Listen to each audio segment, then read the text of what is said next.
Hello दोस्तों, स्वागत है आपका नुक्ताचीन पर। मैंने कला रिलीज होते ही देख ली थी 1 दिसंबर को नेटफ्लिक्स पर। लेकिन फिर फ्राइडे का वीडियो रिव्यू पहले बनाया और उसके बाद सर्कस का ट्रेलर रिव्यू भी किया। मगर इस दौरान पूरे 3 दिन दिलो दिमाग में सिर्फ और सिर्फ कला ही बसी रही। अमित त्रिवेदी का बेहद खूबसूरत संगीत बसा रहा, तृप्ति डिमरी का हॉन्टिंग चेहरा बसा रहा, अन्विता दत्त की पीरियड फिल्म के बेहद सुंदर विजुअल्स बसे रहे और सिद्धार्थ दीवान की सिनेमेटोग्राफी उनके रचे फ्रेम्स बसे रहे। मुझे याद नहीं कि कला से ज्यादा खूबसूरत दिखने वाली हिंदी फिल्म मैंने हाल फिलहाल में कोई दूसरी देखी हो।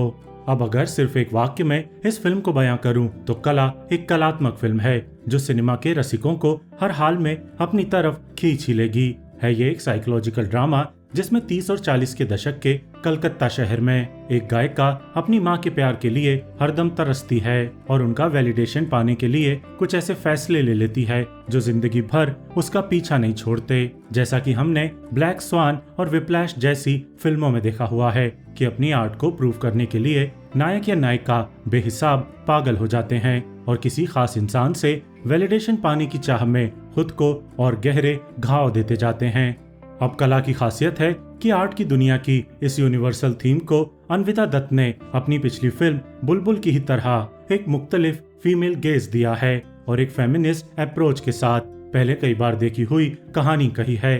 फिल्म में कई सारे मेटाफोर भी हैं, तितली से लेकर कोयल की आदत तक पर। सोसाइटी पर तंज है जो महिलाओं को मर्दों के साथ कदमताल नहीं करने देती। टॉक्सिक मदरहुड पर भी बात है जो कि बड़ी बात है क्योंकि हमारे बॉलीवुड में माँ और बेटी के रिश्ते को बहुत सुंदर और पावन दिखाने का चलन रहा है। और सबसे खास है कि जिस अंदाज में ये फिल्म नायिका के मेंटल स्पेस को विजुअली दिखाती है, उसकी बेचैनी को, उसकी तड़प और छटपटाहट को बिना ज्यादा शब्दों का इस्तेमाल किए क्रिएटिव विजुअल्स और तृप्ति डिमरी के वाइड एंगल लेंस के साथ शूट हुए हॉन्टिंग चेहरे के दम पर।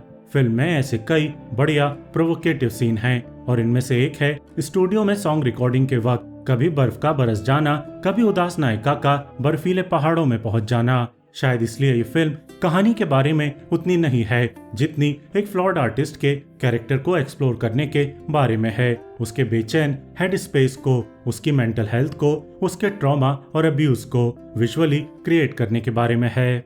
हालांकि यहाँ ये भी कहना बेहद जरूरी है कि इस फिल्म की सबसे बड़ी कमी भी इसकी कहानी, इसकी स्क्रिप्ट ही है जो उतनी इम्पैक्टफुल नहीं बन पाती जितनी इस तरह की त्रासद जिंदगियों पर आधारित कहानियों को होना चाहिए। इसका क्लाइमैक्स भी अंडरवेलमिंग और रश्ड है। माँ का हृदय परिवर्तन भी अजीब तरीके से होता है।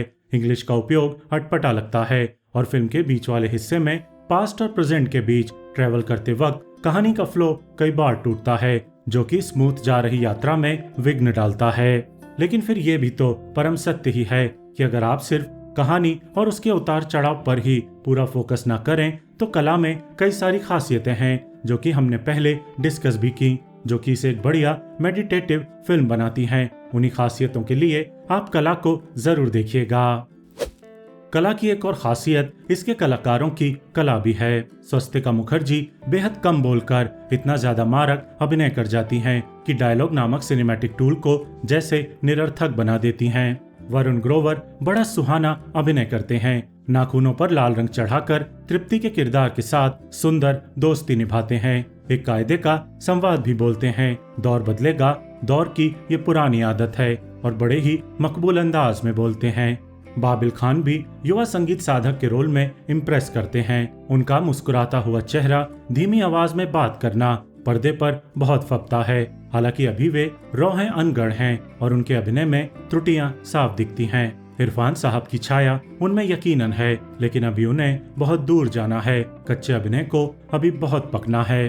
बाकी तृप्ति डिमरी के तो क्या ही कहने। लैला मजनू के वक्त उनका अभिनय रॉ था, बुलबुल के वक्त हम सबको चौंका कर गजब का परिपक्व हो गया था और अब कला में वो अपने एक अलग ही आयाम से हमें परिचित करवाती हैं, जिसमें खूबसूरत अभिनय भी करना है और किरदार के बदसूरत अंधेरों को भी चेहरे की खूबसूरती हटाकर एक्सप्रेस करना है। बुलबुल की ही तरह उनका किरदार इस बार भी 2 किरदार जीता है। पहला गुजरे जमाने की मासूम लड़की का और एक आज वाली मजबूत दीदी का जो अंदर से टूटी फूटी भी है। और इन दोनों ही किरदारों में तृप्ति डिमरी बेहद मकबूल अभिनय करती हैं। हालांकि कुछ लोगों को तृप्ति का अभिनय वन नोट भी लग सकता है, लेकिन गौर कीजिए कि खुद में सिमटे और खुली कैद में रहने वाले किरदारों को इसी तरह बंद कर खुद को एक्सप्रेस करना भी चाहिए। नहीं तो ज्यादा उन्मुक्त अभिनय करना ऐसे किरदार के साथ नाइंसाफी करना हो जाता है। मेरी तरफ से एक अलहदा अनुभव साबित होने वाली कला को जेनरस 3.5 स्टार। कला के गानों को भी जरूर सुनिएगा, वो भी हेडफोन लगाकर, आप आनंद से भर जाएंगे। यह एल्बम निसंदेह अमित त्रिवेदी के टॉप म्यूजिक एल्बम्स में से एक है। घोड़े पर सवार से लेकर उड़ जाएगा तक इसका हर गीत लाजवाब है। और वरुण ग्रोवर का लिखा शौक नाम का गीत तो इन दिनों मेरे दिलो दिमाग पर हर वक्त ही छाया रहता है।